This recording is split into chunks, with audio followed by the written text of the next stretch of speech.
Hello guys, welcome back to my channel. It's Joffrey Noodle Legs here today. Today I've got a bit of a different one. I'm out with Lemonlord on a walk, and we were discussing a few days ago about games and video games, about when he got into video games, because when he was about 5, 6, he got his first console, which was a Sega Mega Drive, and he just got so into games. And we were talking about that in the history of the games and stuff that he got really, because now he's obsessed with gaming. I mean, he just loves gaming and gaming and movie.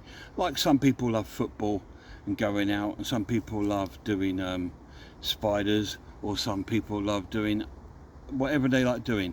But he's into gaming and movies. So we were talking about sort of games that he really got obsessed with, and he just played constantly when he was young. And I used to sit and watch him play because I love doing that. And it was a great time. So we had a little think of some of the games that he used to really play. So what we've done, we've picked out 12 games from his childhood memories, really. So this is a little bit trip down Lemonlord's, my son's, memory lane, really. So so we're going to start off with this one. This is called Tombi. This is like a sort of Rayman sort of 2D sort of jumping sort of game, you know, like Super Mario, that sort of thing. It's that sort of game style. It's a 2D puzzler, I would call it, like a game sort of adventure game. It's a good little game. He absolutely loved it. This game now is worth an absolute fortune. We saw one for sale, I think in CEX. It's like £200 it goes for. It's crazy. But yeah, that was a game that he played all the time. I've just got my bag on, guys, so I'm going to be delving in and out of the bag. So we thought we'd do it outside today because it's nice weather, so we thought we'd come out to the woods just for somewhere a bit different. Right, here's another game Nixie was addicted to. This is on the Dreamcast, and this was Shenmue. This was basically one of the first sort of open world adventure games that came out, and it was before its time, really, and it looked stunning. It looked amazing. It's about a guy that's going around looking for his father's killer, and it takes him on different trips to different countries and meeting different people. And it's a really cool game because you could pretty much live his life. You could go to the shops, buy drinks, you could do the adventures, and it's a really cool game, and he absolutely loved that. Shenmue on the Dreamcast. Right, next up we're going to the PS2, and this is a game called Zone of Enders. Now this is a Konami game made by the makers of Metal Gear Solid, and this is like a sort of mech fighting sort of game, and it's a really cool game, and he was absolutely addicted to it. Absolutely played it. I think mostly because it came with a demo of a disc that he absolutely fell in love with, which is this we've got here today as well. I'll show you that in a minute. But yeah, absolutely loved Zone of Enders. He played this to death every day. Right, next up is one of his favourite superheroes. No, wrong game, guy. Sorry guys, I'm digging into my bag because I don't want to put them on the floor here on the wood, so I'm digging into my bag.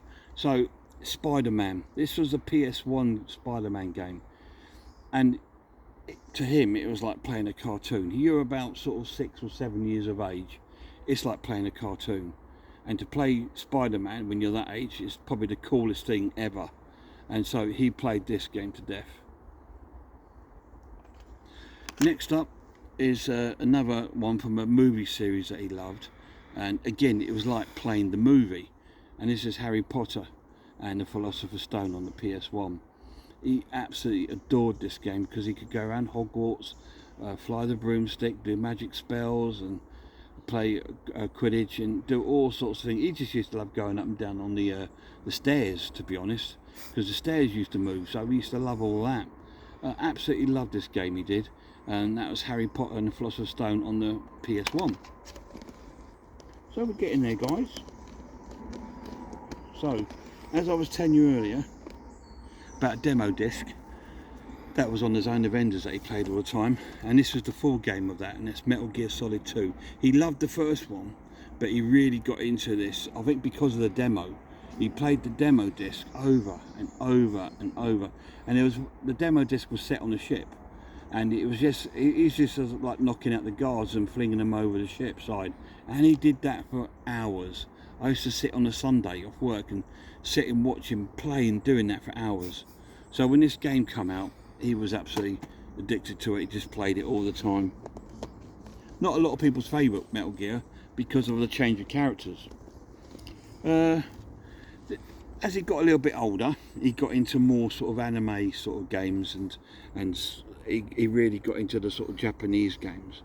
And he was also a big Disney fan. So when this came out, Kingdom Hearts, it was heaven to him. It was anime and Disney into one. So he could play with like this anime character called Sora, with Goofy and Donald Duck, and go on their adventures. He absolutely loved this game, he really did. He loved it so much he's got a couple of Kingdom Hearts tattoos on his body. He absolutely loves Kingdom Hearts. It's still one of his favourite game series now. They've made a few other games and he plays them too. Right, next up we're getting back to Spider-Man. Like I said, this was obviously because it was the next generation, the graphics were better. So again, he felt like he was playing something amazing and awesome at the time. Obviously now there's been loads of Spider-Man games, and now they look like you're playing the movies. They look stunning. But back then, he was absolutely still in love with these sort of games. Absolutely loved it. Spider-Man, again, he loved to play that a lot. Getting near the end, guys. Let's have a quick look. Yep.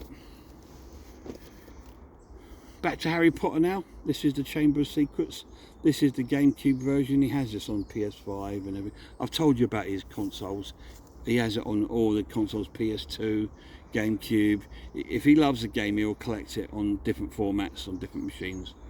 And he's got all the sort of consoles, he just loves it. But yeah, Chamber of Secrets, he absolutely loved. This was the second Harry Potter game. He loved flying around in the car and stuff like that. It was a really, really cool game. Next up on the list is another anime game which was not so popular here in the UK, but he really got into it because he used to buy the books and the anime sort of cartoons of it. And this is Dot Hack, and I don't know much about the game because I've never played it or seen it, but I'm guessing it's a very sort of RPG sort of based sort of story, you know, like sort of Persona, those sort of games. It's going to be similar to that sort of style of game. But yeah, he loved those. Next up is a German game, I believe. I'm sure it is German. And this was a really cool game, Shadow of Memories. It's about a guy going around the town that was he kept, I don't know, it's almost like a ghost story, and it's a really cool sort of, it's one of his first sort of horror games. I mean, now he's into horror games. He plays Resident Evil, Silent Hills. He loves all the horror games. But back then, this was probably one of his first horror games. There's no real horror in it as such, but it's a horror story. It's like a ghost story. And he really loved that, Shadow of Memories. I remember watching him play it. And to be honest, that was a really good game to watch and to see him play. It was really cool. I'll just check if I've got any more titles in here I haven't shown. I think I've done the lot, to be honest, guys. Looks like it. Yeah, so there you go. That's some of the games that Lemonlord used to play when he was young. I say now he's just like, he's still into his gaming. He loves PC gaming, he loves console gaming. He streams with his brother, he plays with his brother, he plays with his friends. You know what I mean? He's still just so into his gaming. And he loves it, and I just encourage that for him, because it's like everyone needs their outlet, right? I mean, everyone needs their things they love, because it's what keeps you going in life, right?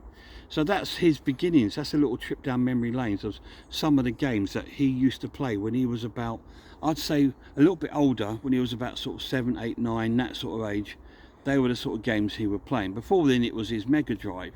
He was playing Mickey Mouse Castle of Illusion, The Lion King, Spider-Man, Teenage Turtles, all those sort of things he used to play on the Mega Drive.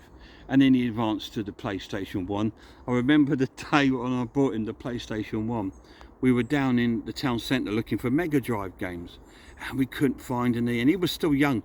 It was about 6 or 5, so he was getting a little bit upset because we couldn't find any games. So I said, I'll tell you what, how about if we go to Game and I'll buy you a PlayStation 1? And his face just sort of lit up. And he was like, yeah. So off we went, and I bought him his first PlayStation 1. And the first games he had was Crash Bandicoot Warped, I think, and Spyro were his first sort of games he had. So again, they're really, really cool games that he loved. Anyway, guys, I've given you a little insight into Lemonlord's sort of memory lane of his gaming. I'll probably do some more because I want to, you know, involve my son a little bit and talk a little bit like him because he means a lot to me. Anyway, guys, till next time, look after yourselves, look after one another, and I really hope I'll see you all soon.